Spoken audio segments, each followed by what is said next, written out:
দর্শক, বগুড়া ৬ আসনের উপনির্বাচনের খবর রাখছেন সহকর্মী বুলবুল আহমেদ জয়। বিস্তারিত জানাতে আমাদের সাথে যুক্ত হচ্ছেন বুলবুল আহমেদ জয়। কত শতাংশ ভোট পড়েছে জানতে পেরেছেন কি? আর গণনা কার্যক্রম সহ নির্বাচনের এই মুহূর্তের সার্বিক পরিস্থিতি জানাবেন।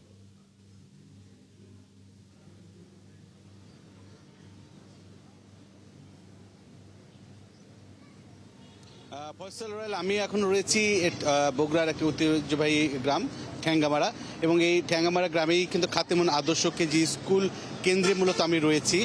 এবং সেই কেন্দ্রে ইতিমধ্যে ভোট গ্রহণ শেষ হয়ে ভোট গণনাও শেষ হয়ে গেছে, এবং ইতিমধ্যে কিন্তু ফলাফল ঘোষণাও হয়ে গেছে। এখানকার যদি ফলাফল আমার হাতে এই মুহূর্তে রয়েছে, এখানে মোট ভোটার ছিল 1833, এবং এর মধ্যে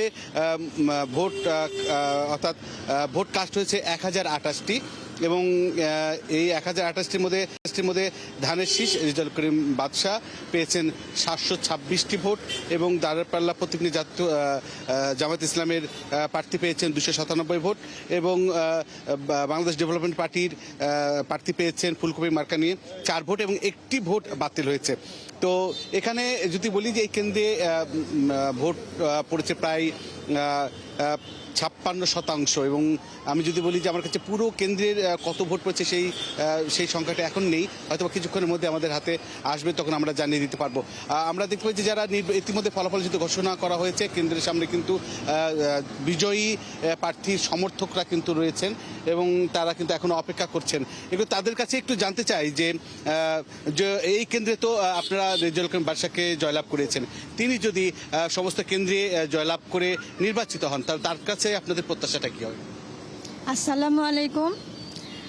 আমাদের এই কেন্দ্রে তো রেজাউল করিম বাদশা ভাই অবশ্যই জয়যুক্ত হয়ে আছেন। উনি যদি প্রতিটা কেন্দ্রে জয়যুক্ত হন, তখন ওনাদের কাছে আমাদের একটাই আশা যে আমাদের এখানে অনেক বঞ্চিত পরিবার রয়েছে, যে বঞ্চিত পরিবারগুলো ওপর মহল পর্যন্ত যেতে পারে না। উনি যেন প্রত্যেকের কাছে ওনার লোকজনদের পাঠিয়ে উনি যেন তাদের খোঁজ খবর নেয় এবং তাদের পাশে দাঁড়ানোর জন্য চেষ্টা করে। আর শিক্ষা ব্যবস্থা, দরিদ্রদের জন্য সহায় হয়ে দাঁড়ানো, এগুলো ক্ষেত্রে যেন তিনি একটু দৃষ্টিগোচর করে, তাহলে আমরা। আচ্ছা, অন্য সমর্থকরা রয়েছেন, তাদের কাছে আপনার কাছে একটু জানতে চাই, আপনাদের নারীরা যারা সমর্থক ছিলেন তারা বললেন, আপনার প্রত্যাশা বা আপনাদের প্রত্যাশা কি যদি তিনি নির্বাচিত হয়ে আসেন সমগ্র বা সবগুলো আসন থেকে? ধন্যবাদ।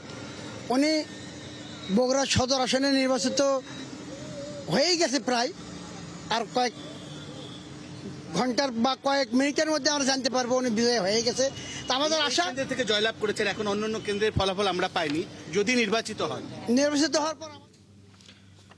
ধন্যবাদ বুলবুল আহমেদ জয়। খবর রাখতে থাকুন দর্শক। আমাদের সাথে আমাদের সহকর্মী বুলবুল আহমেদ জয় যুক্ত ছিলেন, জানাচ্ছিলেন বগুড়া ৬ আসনের উপনির্বাচনের সর্বশেষ খবর।